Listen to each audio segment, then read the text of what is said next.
Hola, Alex. Hola, buenos Hi, how días. are you? I'm good. How are you?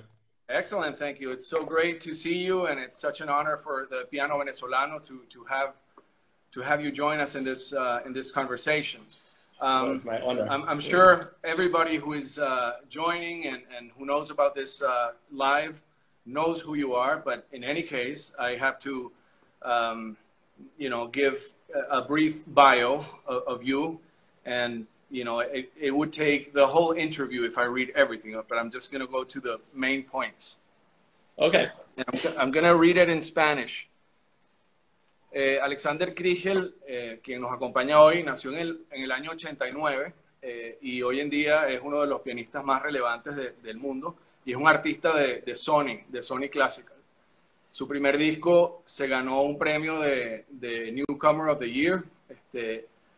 Luego publicó varios discos que a los críticos les encantó, y incluyendo el segundo concierto para piano de Rachmaninoff, que es algo de lo que le quiero específicamente preguntar a Alex porque es muy relevante para el piano venezolano. Eh, Luego grabó un disco que se llama Espejos, de obra para piano de Maurice Ravel, en febrero del 2019. Andy Feane Geliebte fue publicado por Sony Classical, de inmediato se convirtió en uno de los primeros 5 discos que se vendieron en Alemania. Alex ha tocado con orquestas por todas partes del mundo, como la Bamberger Symphoniker bajo Jonathan Nott, la Frankfurt Radio Symphony Orchestra bajo Antonio Méndez, y las orquestas sinfónicas de Tokio, Kioto y el ensamble Kanazawa. Además ha tocado con la Orquesta Sinfónica de San Petersburgo en el Festival de Strings Lucerne, la Orquesta Filarmónica de Cámara Polaca y la Orquesta Filarmónica Nacional de Venezuela. Con frecuencias invitado en giras por Japón, México, Sudáfrica y los Estados Unidos. Y a principios del 2019, Alex realizó una gira de 30 conciertos en Alemania, Austria y Suiza. Es un ávido músico de cámara y es un solista altamente requerido y ha realizado recitales por todo el mundo. Trabaja con artistas como Jonathan Nott, Andrew Litton, Rolando Villazón, Klaus Florian, Vogt, Julian Evans, el cuarteto para cuerdas Amaryllis y Matthias Höfs. Kriegel se incorporó al Hamburgo University of Music and Drama a los 15 años, imagínense ustedes. Y en el 2007 continuó sus estudios con el legendario Vladimir Kranev en la Hanover University of Music, Drama and Media. Y también ha estudiado con Dmitri Alexev en el Royal College of Music en Londres, completando sus estudios en el 2016 con altos honores. Y entre el 2012 y el 2015, Kriegel formó parte del programa START para jóvenes artistas de la Vaya Cultura. Adicionalmente, es beneficiario de becas Oscar and Vera Ritter Foundation de la Barenberg Bank Foundation y PE Förderungen y el Otto Group. Aparte del piano, Alex es un apasionado de las matemáticas, la ciencia y los idiomas. Él habla más español de lo que nosotros pensamos, así que no podemos hablar mal de él durante este live en español. Y también I would promueve understand it proyectos all. que motivan la aproximación de niños y adolescentes a la música clásica. Bueno, now I'm going to switch to English so that we can But continue it's quite nice when listening to you. When you speak Spanish, it sounds Spanish. When you speak English, you sound English. And when you speak German, it sounds like you're German. It's really nice. Actually, I didn't know your German was that good. Like it's you don't speak German with me, really, right? So you wouldn't do that. I'm embarrassed to do so. Oh yeah, so it's a bit like with my Spanish, even though I'm sure you're Yes, so much better but than your me. Spanish is much better, I think. Yeah. So- So I wanted to begin our conversation with something that has changed the way we do things, and it might have permanent consequences in our daily lives, which is the COVID-19, all this health situation, the pandemic that we've gone through in these days. And I always wonder, what is it like for a performing artist such as yourself? I mean, what has the whole situation taught us, and what have you done not only to cope, but to continue to thrive as you do? Well, the thing is with COVID-19 that we performers, we were the first people to basically be shut down. because we really depend on crowds. So we really depend on people getting together, coming to concert halls, a lot of people coming together and being together in that concert hall and listening to us. So this is obviously something that they shut down immediately, and that will be back open the last, most likely. So I don't know, it was quite hard at the beginning. And I must admit that at the beginning, I didn't even take it too seriously. I thought, okay, this is complicated and it sounds odd, but we will be over with it. Like, this will be over within 1 month or 2 months, or like, so when the first concert promoters actually started shutting down the series, and they basically told us artists in March already that they are planning to finish the concert season and that there will be no more concerts until July. This was already, like, this was incredible for us. So we didn't believe it. It was just a reality that we never thought we would have to face.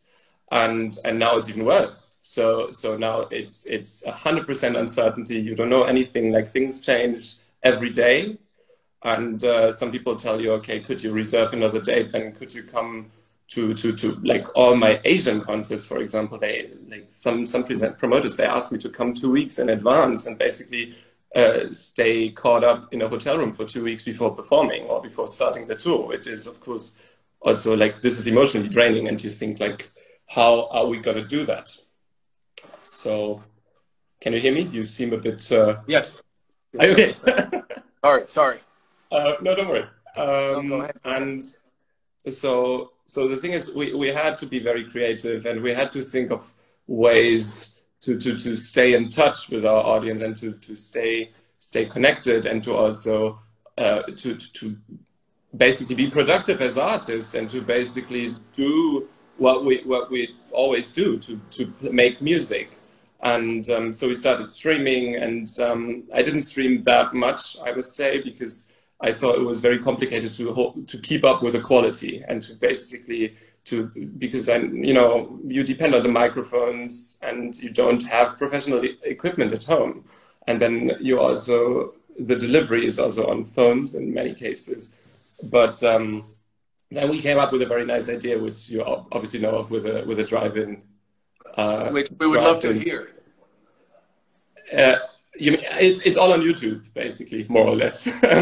But it was quite nice. We thought about it, and it was a bit knowing that I'm more of the traditional type that actually, has very traditional values, and, like, I was trained the old style, basically. That I thought, okay, this is something that I would never do in real life. Like, I would never go to a drive-in cinema and play a concert there, because it's just to basically play for cars is just something that you could have never imagined.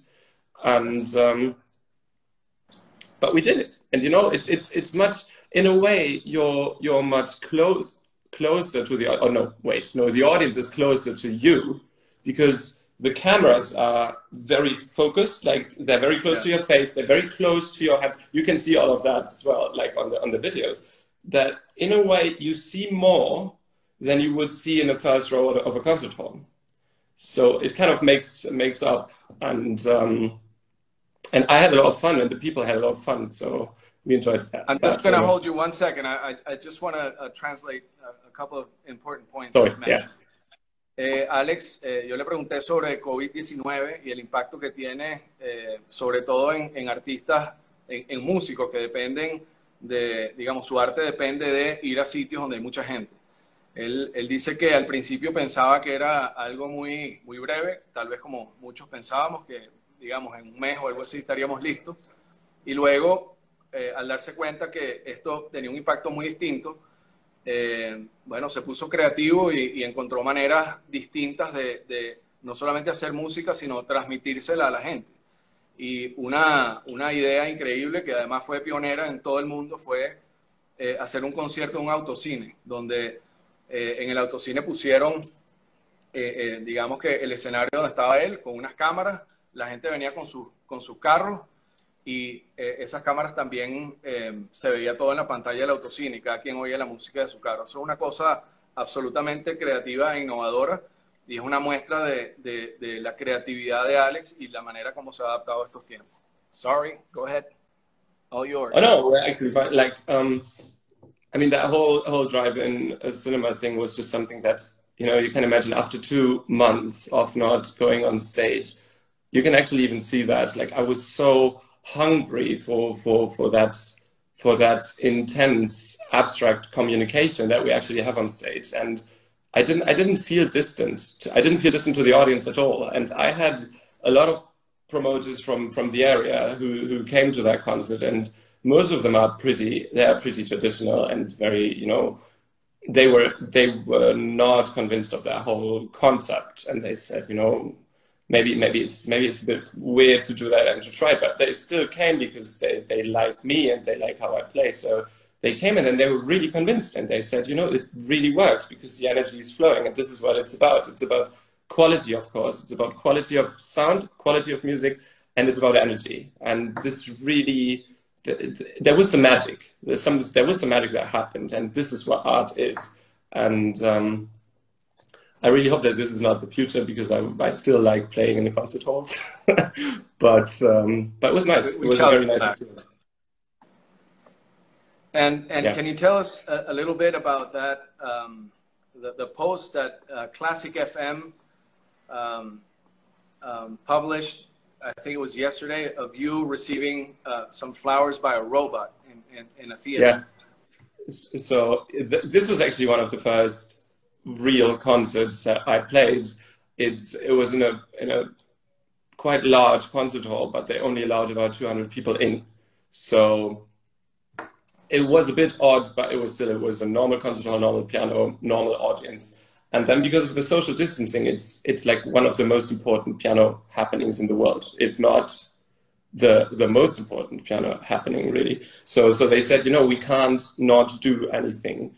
And rather than not doing concerts, we would still try to promote these small concerts in big venues where people can come and people can experience piano music. So the promoter, he really wants us to receive bouquets after concerts, and so they came with a robot, and the robot was basically bringing me the flowers, and I thought it was a funny joke to basically give the robot a kiss or 2 kisses, and to basically thank the robot, which I would have done for a flower girl as well, of course. So because that's what you do, you receive the flowers and then you thank them for the flowers. So I did that with the robot, and that went a bit viral because it's so weird. But I thought it's such a nice gesture, and just to show we appreciate the artists, we want them to receive their flowers, and we find possibilities, even if we can't go there to give them the flowers, we still find possibilities to do it. And I thought it was a very nice gesture. Was the robot wearing a nice perfume or cologne? Did it smell nice to you? No, I didn't smell at all. So no, not for me. Maybe for other pianists, but not for me. That was nice, you know. It's just to be on stage and just to be.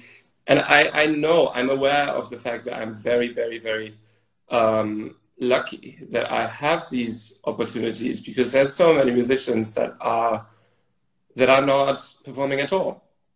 So that I mean, I know it, and I can feel how much energy it gives me to play like a drive-in concert, to play this concert for Klavierfestival Ruhr, to just be on stage, to be with people, to feel people, to share my music with people.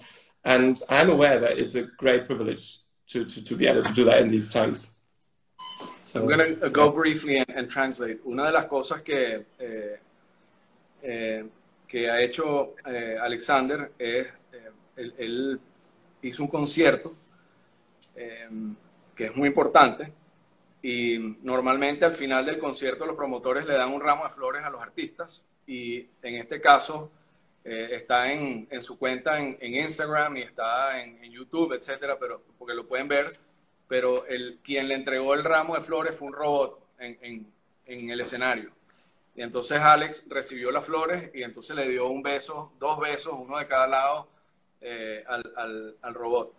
Y una de las cosas que dice Alex es que él está consciente digamos, de las dificultades y de la lucha que tienen los artistas como él en estos momentos, y se siente muy afortunado por tener la posibilidad de tocar en vivo en frente a personas, bien sea en este teatro donde había un grupo reducido de personas o por ejemplo en el autocine, que no todos los artistas tienen esa oportunidad y que él se siente muy agradecido por eso. Y esto me lleva a la próxima pregunta. This takes me to the next question. I think that, you know, of course, luck is part of the whole thing with you, but I think that these opportunities present themselves, first of all, because you always look for opportunities and you take them when they come, but also because you have accomplished so much. And you know, I'm guessing every promoter, everybody wants, you know, to have you play in their theaters and in their venues. And you're so young and you have accomplished so much. What else is there for you to accomplish? What's new in the future for you? Where do you see your career going? I know, I think it never stops really. And I think if you're a musician or an artist in general, really, it's like you should never think of career, really. Like you should always think of art, and you should always think of where your art takes you. And I think the career, if you're lucky, comes by itself, really. So I would never, I mean, of course, there are different ways of seeing it, of approaching it. I think I would never do anything just to take the next step in my career. It will always have to be authentic. I would never record a CD or an album just to draw attention or to get more attention or for a certain effect. It always has to feel real, and it has to be me, and I have to be able to say something that I feel nobody else says like me, basically. And I think this is the most important thing. So I don't know where music will take me, really. I feel very open to a lot of things. I've been asked to compose several pieces now, which theoretically I now have the time to do that. And so I think I will go more into composing. I will learn new pieces. I will play with different orchestras. I think it's just such an exciting job without actually. I know I want to be a musician, but I think you don't really have that ultimate goal, like that you have another career path where you're like, okay, I want to work until I become a partner of that company or until I want to reach a certain state. It's more like letting go and letting music take you where it wants to take you. I wanna hold for 1 second, and I wanna translate. Very, very important what you said. Yo le pregunté a Alexander, le dije que es tan joven y ha logrado tantas cosas en su vida que en este momento, ¿qué más puede lograr? O sea, ¿cuál es el próximo paso? ¿Cuál es el próximo nivel? Y él me da una respuesta que es muy, muy interesante, muy profunda y refleja su amor por lo que hace y por la música, que es que él dice que para él no es tanto la carrera, sino el arte, la música, lo que él hace. Y que en la medida que él siga aprendiendo y que siga haciendo cosas nuevas, innovando dentro de su arte, la carrera vendrá sola. Por ejemplo, composición es un camino o es algo que le interesa continuar, aprender nuevas piezas, tocar con nuevas orquestas, digamos, seguir desarrollándose y aprendiendo como pianista y como artista. Y que básicamente la carrera viene automáticamente, porque dice que su carrera no es tal vez como una carrera corporativa o en una empresa donde uno tiene como que unas metas a llegar a ser socio. Su carrera es básicamente lo que él logre a través de su arte. Yes. One question. So far, you've recorded so many things. I don't know if there's anything else you wanted to add on that. Oh no! Actually, I think this is basically my philosophy. It's so nice to basically follow you when you speak Spanish because I can actually control what you say. But no, there's nothing I would like to add because I feel this is really it. I mean, being yourself, and I also like the way how I started to become a musician, like how I decided I want to be a musician, because there was always this choice between heart and brain. So I was I was thinking about studying medicine, which would have been much more ordinary and secure, really. But then I thought that I would actually never forgive myself for not having tried music. So, and how did you make that decision? What made you change from science to music, which it might be related, but I think it's never really, it was not about deciding or like changing, because as a student, as a school student, I've done both. So I've done mathematics, I've done biology, I've done languages, I've done music. Music was always the major part, of course. But after a while, I was just aware of the fact that all these sciences and everything, that they were happening in my brain. So it's something that is quite intellectual, and music happens in my heart. So this was something that I felt was much more myself rather than the intellectual part of me. It was really me. When I was on stage, it was Alex. It was whatever I went through, whatever I felt, whatever I had experienced, and I could share it with people in a very direct way, in a very, very, very honest manner. And this is something that I wanted to do for the rest of my life. All right. I would like to translate that, because that's also very important. Alex, como pudimos ver en su biografía, está muy interesado, por ejemplo, en matemáticas. Y él estuvo a punto de estudiar medicina, y él dice que las ciencias le atraen mucho, y que todo lo que él ve en las ciencias, en las matemáticas, está en su cerebro, pero que la música está en su corazón. Y al final no fue una decisión de una cosa o la otra, sino simplemente seguir algo que a él le apasionaba, que es la música. Y así fue que arrancó su carrera. Yes. You have recorded so much. What would be your favorite recording that you've done? You mean out of all the recordings that I've produced? Yeah. So I think the recordings they're a bit like fingerprints, really, like time fingerprints. So they really show where I was as a person, and I think all of my recordings, they were just right for the moment. But I think the Rachmaninoff recording with the second piano concerto and the Moments Musicaux is probably, that was one of my peak moments, really, where I was processing so many emotions, and so I was so full of emotions, basically, that I didn't know where to bring, what to do with all of these feelings, and Rachmaninoff was just the right composer to play when you're so packed, basically, and this piece, the second piano concerto, also, like, when I learned it has a very special story for me, because this, Rachmaninoff basically composed it when he was very depressed, and he dedicated it to his therapist. Basically, psychotherapy didn't really exist back then, but it was kind of like therapy. So this piece shows depression, and then how you get out of depression.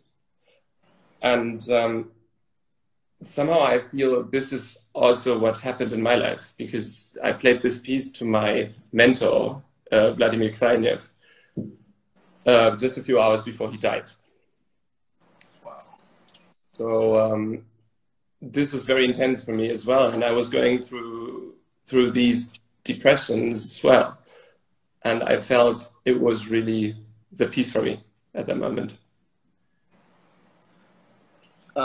Bueno, yo le pregunté a Alexander cuál es su grabación favorita, su interpretación favorita, digamos, producido por él. Él dice que el segundo concierto de piano de Rachmaninoff, que está muy cerca de su corazón, porque él dice que Rachmaninoff, cuando la compuso, estaba sumido en una depresión, y básicamente es digamos, una obra que muestra desde la depresión hasta cómo uno sale de la depresión, y por eso significa tanto para él. Adicionalmente, él se la dedicó a su mentor horas antes de morir. Y evidentemente todo eso tuvo mucho impacto en su estado anímico, en su, digamos, en manejando tristezas, depresión, etcétera, y por eso es tan importante. I remember when you played in Caracas. Yeah, I actually wanted to say that. Yeah, go ahead. Because this, I mean, this was basically the first time that I played the Rock 2 with orchestra. And it was, I remember every single bit of it. It was in the Teresa Carreño with Elisa Vegas and the Orquesta Filarmónica Nacional. And I remember everything. Like, it was so all these feelings, of course, the story that I just told you with my mentor who passed away a few hours after we basically played through that piece. And then also these memories of Venezuela, that like when I came to Venezuela and when I played that piece, and we had this huge orchestra, and I felt they were so energetic, and Elisa as well. We were all so energetic about the piece, and we just felt that power, that we basically didn't know like how to hold it, how to control it. And all of these memories basically they went through my body when I recorded it in Dresden. And of course it's a piece that many pianists record. So when you do so, you must be sure that you say something that nobody's said before, or that you just find content that that other pianists don't see the way you do. And I think I had that moment where I was like, you know, these depressions on one side and this happiness I felt in Venezuela after, like, because I remember all of you in that hall and standing and being happy and sharing this happiness, that like this was my first Rock 2, and I know I will play this concerto forever. I will play this concerto if my body lets me play it. I will play it until I die, you know, but Caracas will always be the first time. And this is just so special about the Rachmaninoff's second piano concerto for me. Bueno,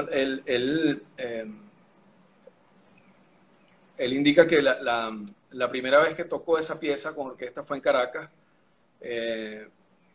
y que, bueno, como decíamos previamente, es una obra que está íntimamente relacionada con depresión, cómo salir de depresión, pero que él, con la orquesta en el Teresa Carreño, con Elisa Vegas en la dirección, dice que sintió una energía impresionante, que estaba totalmente conectado no solo con la orquesta y la obra, sino con todo el público. Él dice que cuando nos vio, porque yo estaba ahí, a todo el público de pie aplaudiendo, él sintió la otra cara de esa pieza, que es la felicidad que representa.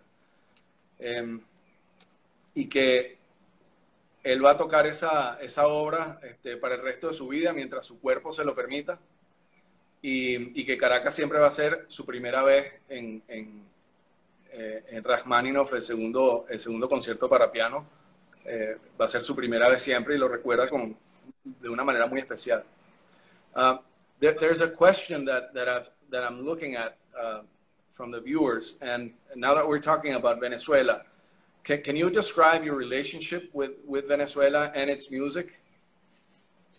Well, it was quite funny how I came to Venezuela for the first time, because it was really by chance. So I was asked by actually the founder of El Piano Venezolano.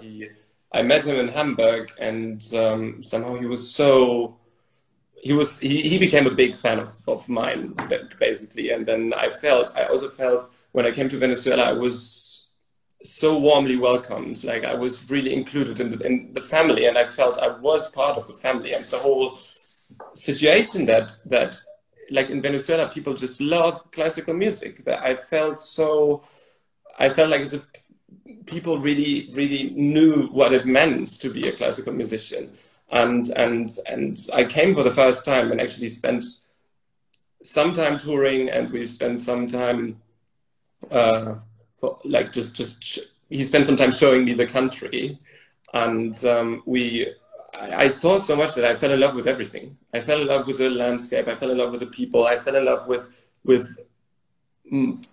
myself in Venezuela, really. So I really loved how I felt, and how I felt I could I could do my music and I could just be myself, and I don't know, it was just different. Maybe also because I was very young. The first time I came to Venezuela, I was like 19, I think. And Wow. it was such a big adventure that I decided to come back, and I came back annually, sometimes twice a year, really. I remember that there was a question there. Somebody asked, have you ever played any Venezuelan work? Of course. I've played El Diablo Suelto, and this was actually, I think this was the last piece that I played as an encore when I was in Venezuela. I think I played with, it was with the Orquesta Filarmónica Nacional, and I think we played Liszt, piano concerto or Totentanz. I don't really remember. I think Totentanz maybe. And I played El Diablo Suelto as an encore, which is a very, very nice piece, of course. And very, you know, very cheeky in a way, because if you think about what it means the devil is loose, but then it has so much charm and it's so funny, you know, it's basically a very cheeky devil. It's not threatening at all. And I think to show these two sides of music, to be like, okay, the devil can be funny, really, is quite nice. Was it difficult for you to get into the rhythm, that, you know, strange groove of the joropo? I think, no, not really, because I had heard it before, because I think it's a guitar piece, or the original piece is for guitar, right? I think so. And no, knowing the Venezuelan people, because I didn't play it the first year or the second year that I came, I think it was the fourth or fifth year, I knew where it came from. Like, I knew the people, I knew their characteristics, and I could understand what it meant to the people and why it was so funny, and that it was not like where that charm and everything came from.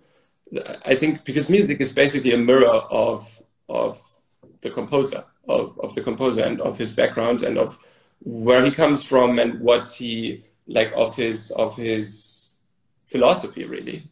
And I think once you understand this background and once you understand a composer, this is why it's so essential, like to also know about Beethoven's biography when you play Beethoven, not simply to play the music, but also to know where he came from, or to know that Rachmaninoff was depressed when he composed the second piano concerto, and, you know, just to be aware of that.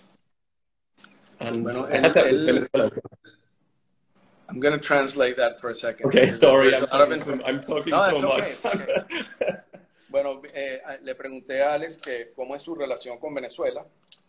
Él me comenta que vino por primera vez a los 19 años y básicamente por casualidades de la vida se estableció esta relación con Venezuela. Él conoció al fundador del piano venezolano, que se llamaba Cristóbal Blom, en Hamburgo. Y yo sí recuerdo cuando Cristóbal conoció a Alexander, que estaba totalmente impresionado y Cristóbal tenía una especie de radar para el talento en cualquier ámbito, no solamente en música, en lo que fuera. Don't make me blush.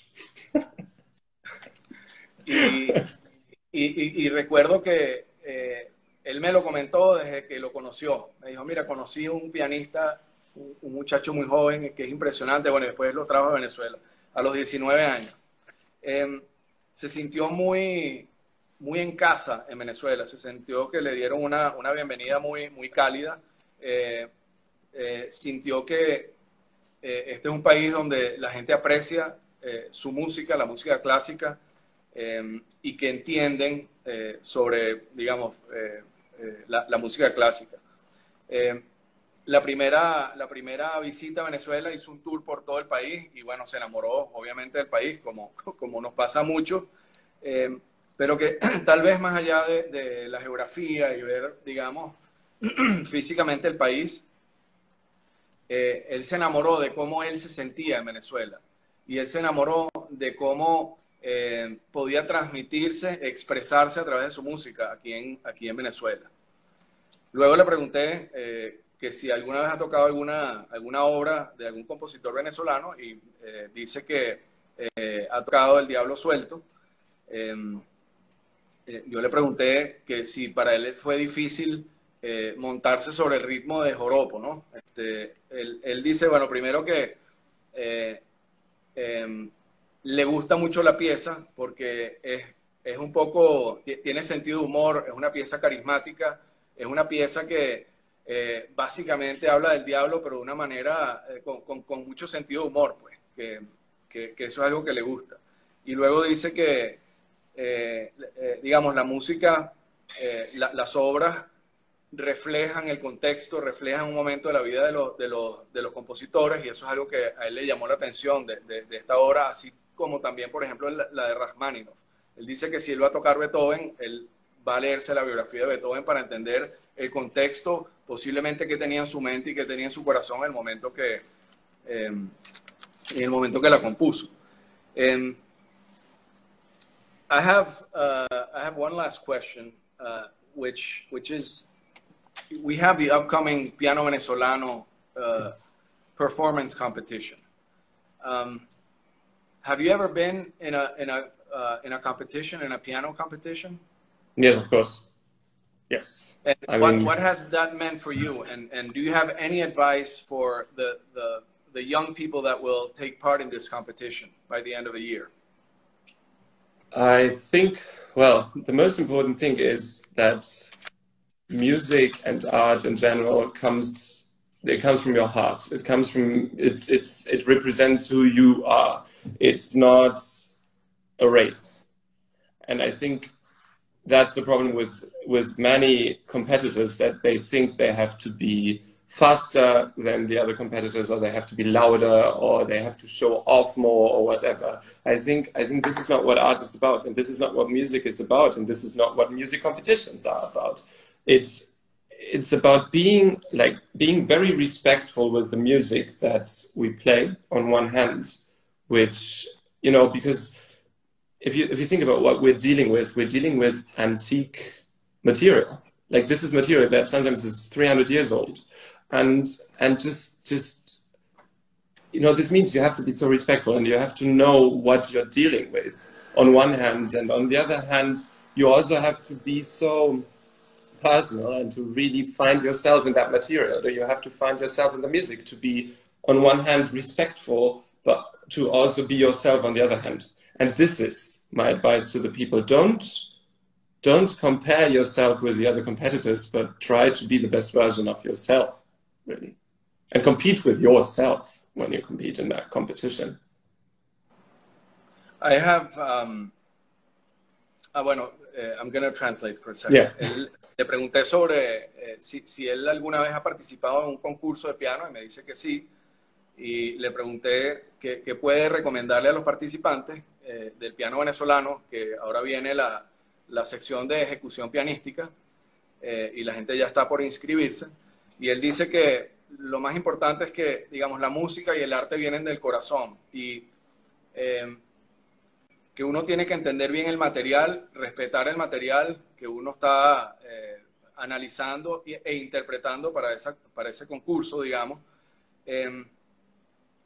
y que tal vez lo más importante no es compararse con otros pianistas, sino es compararse con uno mismo, es competir contra uno mismo, hacer lo mejor que uno puede. No es ser el mejor técnicamente o el más rápido, sino es cómo interpreto yo desde mi corazón esa obra. I have a question that it's always on my mind when I see performing artists. Do you get nervous before a concert? It really depends. It's really the situation and everything. I think it's always a different air that you breathe on stage, and it has to be. It's never like in your practice room. It's never like at home. Like, going on stage is always special, because there are these people, and they, if you think about what they're giving you, like, they're giving you a whole evening of their life. So they come to that concert hall at, I don't know, 8, 7, whatever. And then the concert takes 2 hours. So basically, once you become aware of that responsibility, that you have to give them something, you have to to either enlighten them or entertain them or do whatever, but they can't come and go the same way. You have to somehow change them or make them realize something or cleanse their souls or whatever. Like sometimes when you feel, or sometimes when I feel weak because of, you have good days, you have bad days, and sometimes I ask myself, do I have that energy to send energy to other people? But you also learn that when you're nervous, you're less of yourself. So because being nervous occupies a part of your brain, and it occupies your whole self. So I know that when I'm not nervous, that I can be much more myself. I can transmit that energy, and I think once you realize that, you don't have to realize that with your head, because you know it and it doesn't change anything. I mean, that's what my teacher basically told me, and I never understood. And he said, don't be nervous. Think about the music. And I was like, what do you think I'm thinking of? Like, do you think I'm thinking of palm trees? I mean, of course I'm thinking of the music. I'm still nervous. That doesn't help. But I don't know, one day I just realized he was right. And it's such a simple answer, but this is the answer. It's just not, you don't have to understand it. You have to feel it. And you have to know when I'm myself, when I go on stage and it's me, that's what the people come for. They come to listen to me. And that's fine. It's fine. And you have to try to make yourself be self-confident. You have to be self-confident and go on stage and know you don't have to be better than you are. You have to be yourself. And once you realize you feel that, you're not really nervous anymore. Of course, I was nervous before the first drive-in concert because, I mean, I'm talking to metal cases in cars. Yeah. So of course you're nervous when you're being thrown into cold water and when you don't know what you deal with and what will happen. And then, there are all these cameras and all the lights and then, the machines and everything. But normally I try to be very calm before concerts. And how did you deal with that specifically when you were nervous in that drive-in theater? When you saw the cars and, as you say, metal cases that you have to somehow express yourself to those metal cases?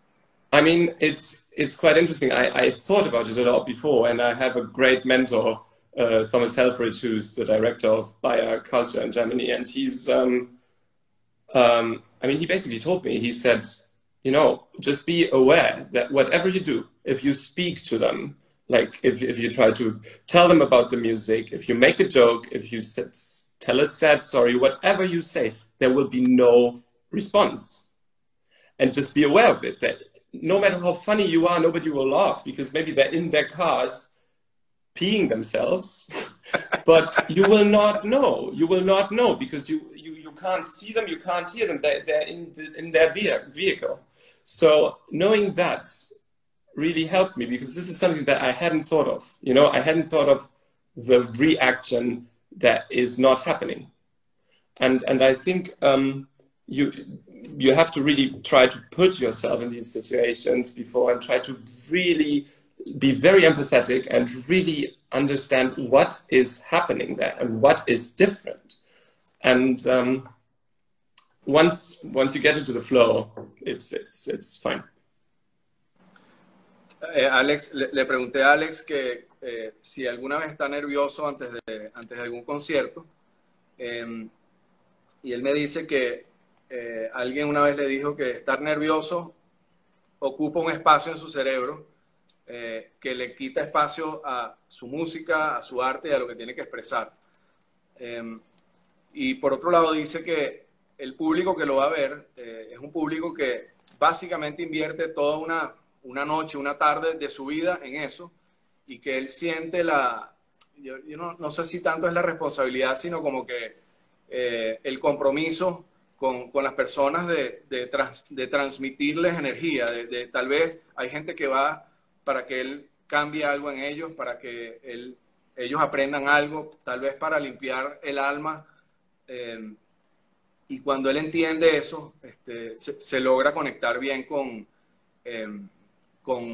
digamos, con su música y digamos que los nervios se van porque se conecta y tiene esa energía que puede transmitir.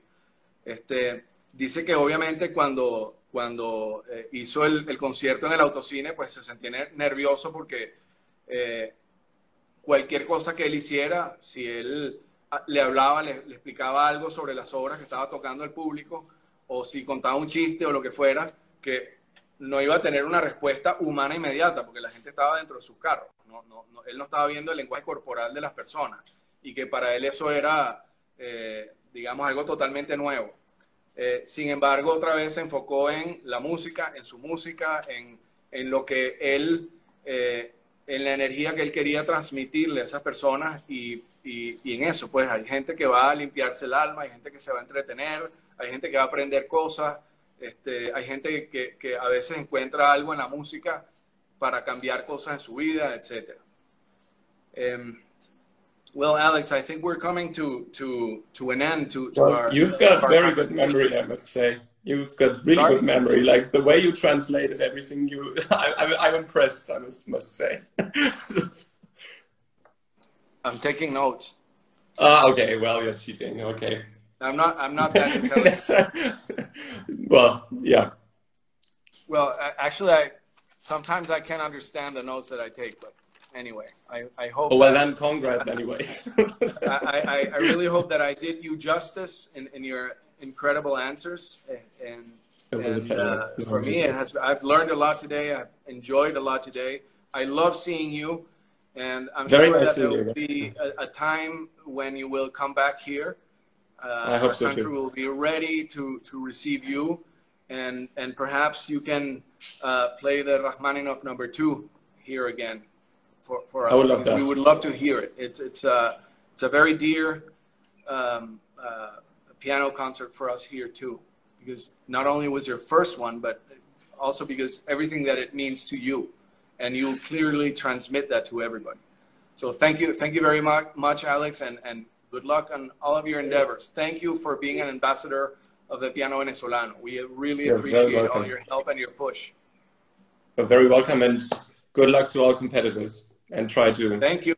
Try to listen to the answers, because I think that's important. Thank you very, very much. And you've done a great job, you know, as a journalist. I must say, I just saw, see, you really rock. That's true. Bueno, well done. Thank you very much. De Alex, y deseándole mucha suerte en todos sus proyectos futuros y dándole las gracias por ser un embajador del piano venezolano y empujar toda nuestra causa hacia este nuevo nivel al que estamos apuntando. Muchas gracias, Alex, y bueno, estamos en contacto. Me encantó esta conversa contigo. Thank you. Bye, everybody. Thank you. Thank you very much. Thank you. Bye-bye. Bye-bye.